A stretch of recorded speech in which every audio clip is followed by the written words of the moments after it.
তো যে হাঁকা কি আর বাকে বাপ দে না গাজরটা ভেজে দেবো ভাতের মধ্যে পড়বে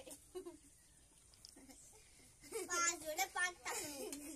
একটা টাকলো একটা টাকলো একটা টাক আর ফিনটা আরে আমরা লিখি দিই টাপাটাপ লাইন আছে সাথে হা করে বসবা ফটাফট করে হা করে বসে বসে থাকবা ঢুকাই দেবে আমি খালি দিয়ে যাবো দিয়েই যাবে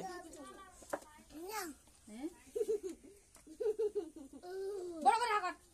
একটু করে হাঁকাট শিশির জন্য অত বড় মুখ কালু দেখ তো পাঁচটা ছেড়ে তোমার তো শুরু হয়েছে